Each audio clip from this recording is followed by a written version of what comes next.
लाएंगे अखिलेश इस बार पीढ़ी सरकार, लाएंगे अखिलेश इस बार पीढ़ी सरकार। हमारे माननीय राष्ट्रीय अध्यक्ष जी को विचारों को, समाजवादी पार्टी को विचार को मानते हुए हमारे पार्टी में आए और माननीय राष्ट्रीय अध्यक्ष जी को विचारधारा को और उनका सारे आंदोलन को देखते हुए जुटे।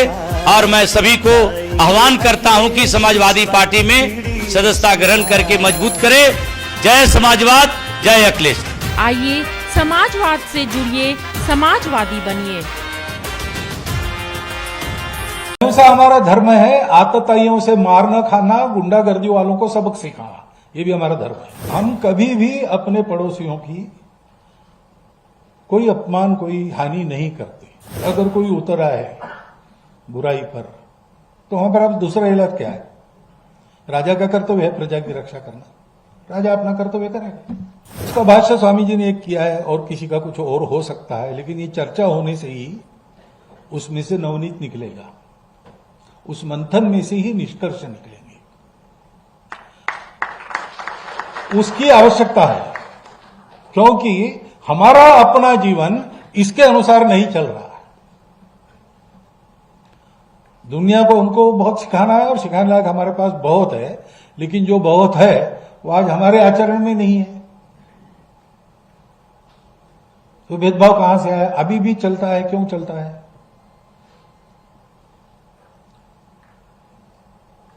हमारे अस्पष्ट उल्लेख है, अहिंसा ही हमारा स्वभाव है, हमारा मूल्य है अहिंसा। लेकिन हमारी अहिंसा लोगों को बदलने के लिए, लोगों को अहिंसक बनाने के लिए है। तो कुछ लोग तो बन जाएंगे हमारा उदाहरण लेकर, लेकिन कुछ लोग नहीं बनेंगे और इतने बगड़े रहेंगे, कुछ भी करो वो नहीं होंगे और उपद्रव करेंगे दुनिया का। तो इसके लिए क्या करना है? आपने बताया मुंबई में मैंने रावण का उल्लेख मैंने इसलिए कहा, मैंने कहा कि भाई हम तो किसी के दुश्मन नहीं है, द्वेष वगैरह हमारा स्वभाव नहीं है। तो रावण का भी जो वध हुआ वो रावण के अकल्याण के लिए नहीं हुआ, कल्याण के लिए हुआ। जब ये सिद्ध हुआ कि शिवभक्त रावण है, वेद ज्ञाता रावण है, उत्तम गवर्नेंस करने वाला रावण है, सब प्रकार का उसके पास अच्छा आदमी बनने के लिए जो जो चाहिए वो सब है, लेकिन उसने जिस शरीर और मन बुद्धि का स्वीकार किया है वो ऐसा है कि वो इस अच्छाई को उसके अंदर आने नहीं देगा, और कुछ भी करो उसमें अच्छाई भर नहीं सकते।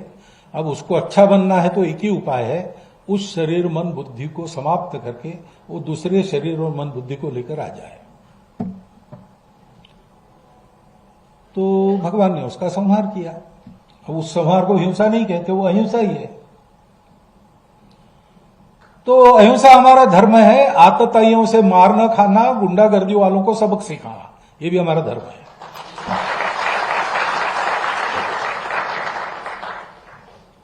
अब पाश्चात्यों की जो विचार पद्धति उसमें दोनों एक साथ नहीं चल सकते, क्योंकि इन दोनों को बैलेंस करने वाला जो विचार है कि मैं लोगों में, मेरा शत्रु है फिर भी मैं देखूंगा अच्छा आदमी है कि खराब आदमी है,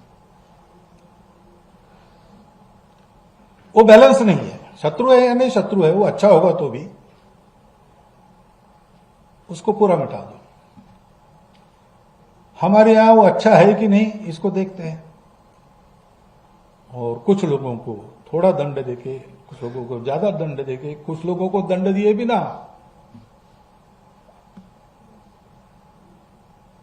सुधार कर अपना, तो जिनका इलाज ही नहीं दूसरा कुछ, उनके कल्याण के लिए उनको बेसिक मटेरियल दूसरा पाने के लिए भेज देते जहां मिलता है वहां।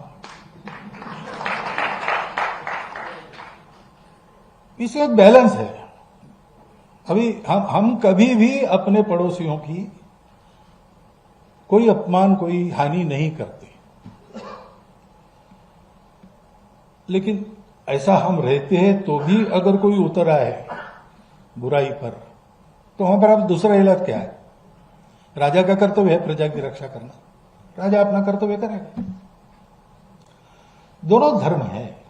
इसलिए गीता में अहिंसा का ही उपदेश है।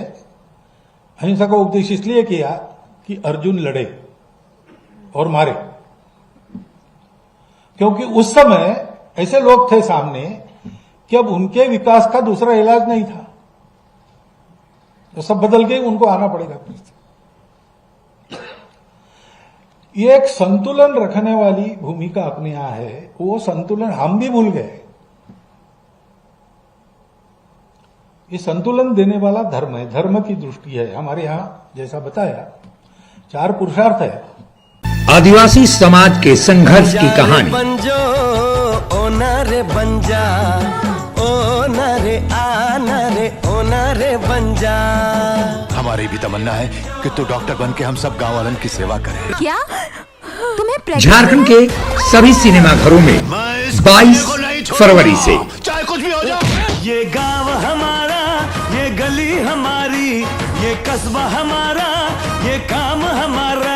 जातिवाद को हमें घर घर में फैलाना है। आज के बाद इन जैसा कोई भी आया तो उसका यही अंजाम होगा। It's not question of good and bad. It's a question of win and defeat. ये धरती